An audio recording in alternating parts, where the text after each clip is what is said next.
Counter-Strike is the best FPS ever made. Sure, you can throw your Warzones, your Overwatches, your whatevers, but nothing quite hits like a well-timed flashbang and a 1D to the dome. Now that might sound like nostalgia talking, but here's the thing, it's not.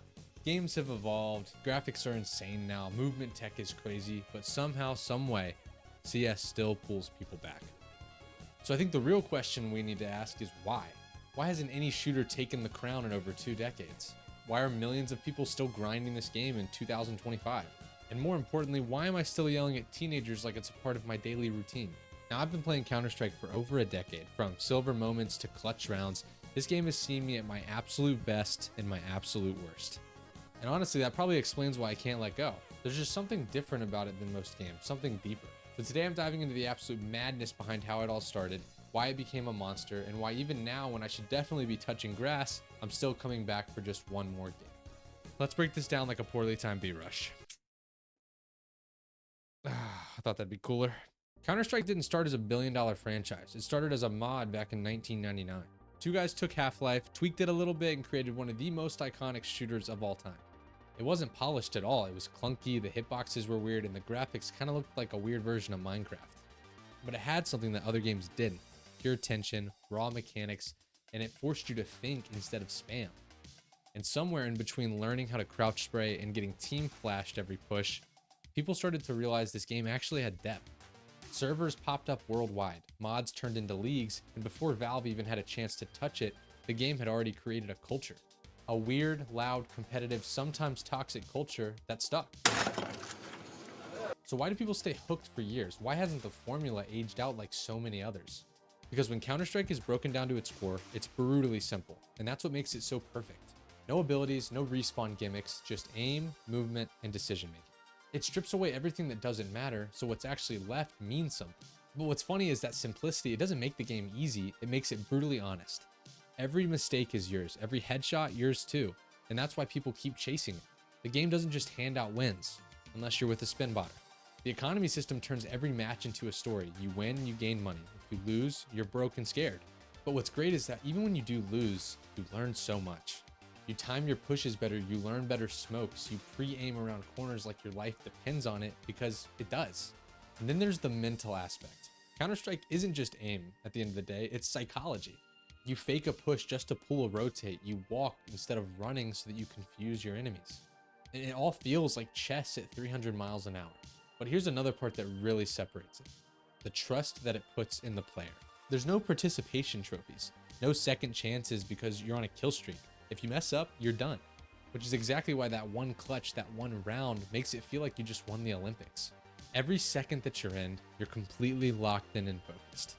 And when the game ends, even if you lost, your brain is still hyperfixated on it and you're thinking about how to actually improve so that you can win your next one. It gets in your head and it stays there. And that's why you can quit CS for a few months like me, but you'll always come crawling back. Because nothing else really scratches that same itch.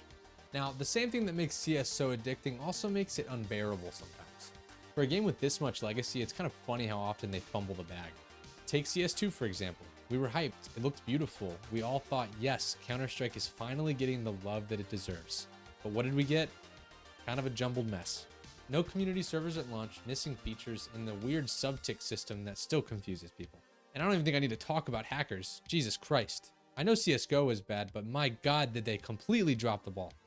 Then we have the beauty that is matchmaking. Now, I know Counter-Strike's always had a problem with matchmaking, but again, it's almost like it was amplified to 11. And Valve, listen, I love them for what they built, but they treat CS like an old car they sometimes wash and call good as new. Patch notes show up like rare Pokemon. Major updates drop with half the stuff completely broken, which ultimately makes being a Counter-Strike fan so odd. I mean, you care so deeply because this game means something to you, but caring so much just makes the broken parts hurt much more. So yeah, we complain loudly, constantly, but not because of how much we hate the game, but because we know how much better it could be. Now here's the crazy part. Even with all its flaws, Counter-Strike actually completely reshaped the FPS genre. Nearly every competitive shooter that came after it borrowed something. You know that buy phase in Valorant? CS. You know the tactical pacing and map control meta in Rainbow Six? CS. You know what game taught millions of people what rotate means? Yeah, CS. Now, it didn't invent first-person shooters, but it redefined how competitive ones were. Rounds, buy systems, utility, choke points, clutch moments. I mean, it laid the foundation. And I mean, before streaming was the giant that it was, Counter-Strike was already pulling massive crowds at LAN events. Pro players were complete rock stars in their own scene. And you didn't watch for these fancy graphics, you watched to see the absolute best of the best defend that bomb site like it's their house getting invaded. Now, it's not a CS video if you don't talk about the skin account. Valve accidentally created a digital stock market that's worth over $5 billion now. Knives, gloves, stickers, I mean, entire careers were built just trading these digital assets. Oh, and the scams. So many scams. But still, there is no game that has ever come close to creating this type of market that CS has. I mean, culturally, CS has left a mark. The callouts, the sounds, the rush B no stop, it's all a part of history. You hear someone say counter-terrorists win, and you instantly play that sound in your head. Counter-terrorists win. Valve dropped the ball a few times, sure. And yes, CS2 has had quite a messy start, but that foundation is so strong, it still stands as a blueprint. Because for over 20 years, tons of shooters have come and gone, but Counter-Strike, it's still the benchmark. So after everything, the bugs, the cheaters, the tilted teammates, I should honestly be done with it. I think most sane people would have probably moved on by now. And yet, here I am. Still loading into Dust 2, still full buying when I probably shouldn't, still hearing that bomb timer tick down while my heart races like I'm in a boss fight. I've played shinier and more polished games with better engines, smoother matchmaking, and more modern features. But none of them quite stick. They don't live rent-free in my brain like Counter-Strike does. Again, there's just something about it. The tension, the rhythm, the perfect shot. Counter-Strike isn't just the game I play, it's the one that I'm always going to come back to. And that's not because it's perfect by any means, but it's because it's so real.